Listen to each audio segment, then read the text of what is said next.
This week we're continuing our journey to see if there's a bourbon that I like. Yeah, that's right. We're looking at Woodford Reserve. I wonder if this will be it. Let's find out.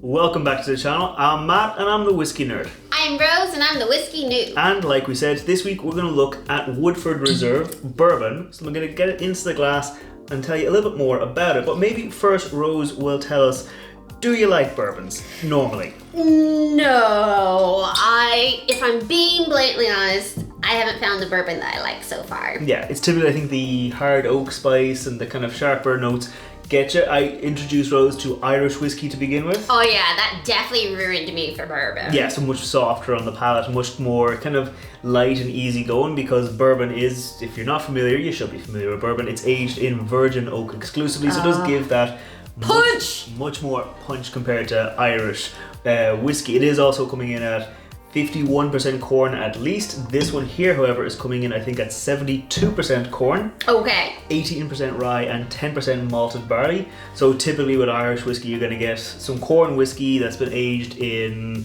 let's say, ex-bourbon barrel. So it's much less punch, much softer, and much more malted barley, and much less, usually no rye in there. So it also doesn't have that spice. Rye not. Rye not. Well, rye isn't one of those grains that's hugely common in Ireland. You do find it from time to time in some distilleries and some mashbill, but it's not very common in Ireland. It gives this kind of like herbal, grassy, almost kind of like menthol, eucalyptus, green tea kind of note. Okay. And that adds to the spiciness on the bourbons. Okay, I'm kind of excited now. It does come in at about 6 or 7 years old. It's a no age statement whiskey, but from a bit of research online, people seem to suspect it's around 6, maybe 7 years old, but it is a non-age statement whiskey. It does come in at 43.2%. Very specific. Very specific, 43.2% alcohol by volume. So it should be on that kind of lighter side. Like a lot of bourbons do come in at a higher proof point. Yeah, and the whiskeys that I like tend to be like, what, 46%? 46%. Or so? Yeah, so Irish whiskey, like craft Irish whiskeys typically come in about 46% at least. Yeah. Because that means that you don't need to chill filter it, and it kind of gives it a lot more flavour without being too hot. So maybe this will be a little softer and maybe I can handle it. Exactly. It is typically also called one of those bourbons that people really, really do like. Okay. Using it for cocktails,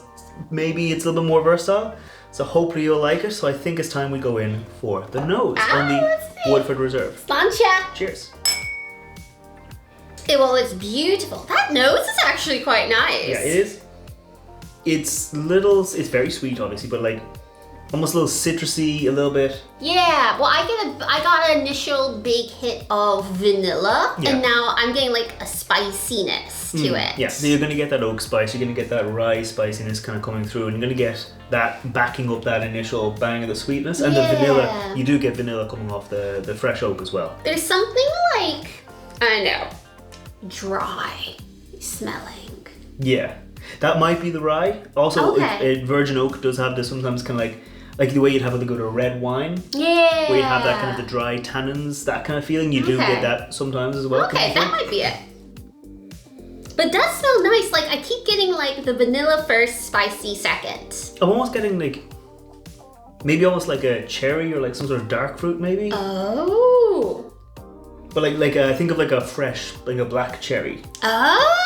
Like just the flesh, like that. You know, if you have a cherry, it's maybe a little bit dry, but kind of sweet, kind of juicy, but not like an explosion of like a strawberry or raspberry or something like that. Kind of more the darker side. I was thinking. You were thinking. It could be. It could be. Dark chocolate? Dark chocolate. Maybe that's the dry bit that I smell. On top of the cask influence. Maybe I could get that. I feel like I'm smelling in cocoa powders right now. But not overly sweet cocoa. It's a nice little journey on the nose though. I think it's nice, yeah. It is light. Yes. Compared to some of the other bourbons we've had you try maybe off camera and even on camera, it's definitely a little bit lighter. Coming in at 43% will do that. Okay. Yeah, so I think we might go in for the palate. Ooh. Cheers. Oh, okay. Definitely getting that oak spice. I'm getting more of that citrus. Oh. Like almost like an orange peel. Yes. I could imagine that. Like Ooh, I wonder if people put this into an old fashioned. Yes, this is typically very good in an old fashioned. Like, it has a bit of spiciness, has a little bit of an orange note. That kind of sugary sweetness goes really well in like old fashions, and you'll see a lot of like bars will sometimes have, if they're a good cocktail bar or a good restaurant, if they have an old fashioned, it might be using Woodford Reserve in there because it's not the most expensive whiskey. It's not the hardest to find, but it is definitely a step up from one of the more like bottom shelf bottles you can find. Okay. What else are you getting on the palate? I know, I got like a sweetness at the beginning. Again, maybe it's the same journey, and then I got a spiciness at the end, and it could just be because it's a slightly wet and chilly day, and we're getting to fall. But is it fall spices? Yeah. Almost like a cinnamon hard candy as well. Getting that kind of like, you know, that kind of almost brittle sugar, bit of cinnamon. Yeah. Oh, I taste the oak, but not in a bad way. No, it's definitely on the lighter There's something side. else there. It's kind of, I don't want to say creamy, but like there's like a kind of a rich. It's not like the deepest mouthfeel. It's not like honeyed. It's not super like wide. There's something else that's not quite that vanilla, but it's like a candy. I haven't quite gotten. I got a bit of cinnamon, maybe not cinnamon candy, but there's something like sticky. Like a caramel or a butterscotch or something like that. Something Toffee, kind of one dark, of those kinds of things. Like a kind of a darker brown sugary. Yeah. It's like hidden in there. Yeah. It's not like up front and in your face. Okay. Gotta take a couple of sips to figure it out. Do you want to take another sip and see what it's like, or do you want to go in and maybe talk about the finish? Ooh, finish because we'll have to take another sip. Yes. Okay. So there you go. Let's go for the finish. It's short. It's relatively short, yeah. For me, on the finish, the sweetness fades.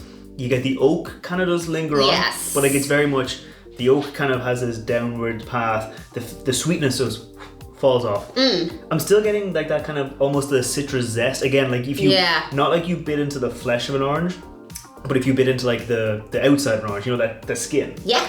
And you get that almost drying. You still get all the citrus oils, all that, but it's like very.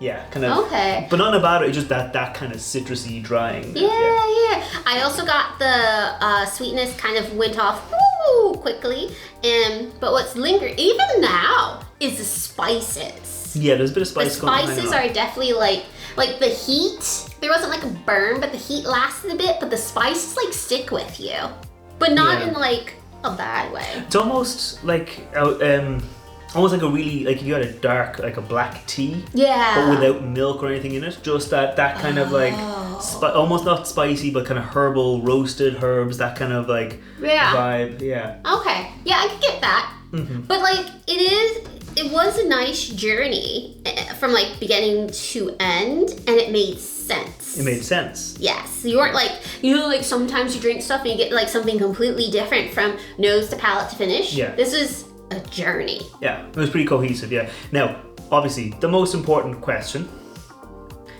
do you like the bourbon? I'm gonna take a final sip. She's gonna take a final sip and decide if she likes it. So. It is best bourbon that I've had so far. But I knew there was a but coming. I wouldn't reach for it though. No. Okay. I think it's like maybe the softness and the sweetness is what's helping me like it more, but there's still that like bourbony bit to it where I'm just like, it's not as, I don't know, silky smooth as Irish whiskey is. Okay, maybe if you are watching this and you know of a bourbon, rough and tumble. If you know of a bourbon that's not rough and tumble, that's maybe a little bit more silky smooth, let us know down below what Rose should try next. Yeah. I've got a bunch of bourbons upstairs and we go to America pretty frequently, so we can get loads of bourbons. So we're trying to find one that you'll like. I mean, we've got plenty of Irish whiskey. Would you drink this in an old fashioned? Yes. If I made one for you after we finish filming? Yeah. Okay, well, they might have to do that. I'm going to keep on enjoying my whiskey neat. We put out whiskey reviews on Wednesdays. We put out cocktail recipes featuring whiskey on Fridays. So if you want to see more like that, make sure you hit subscribe and we will see you next time. Sláinte. Bye bye.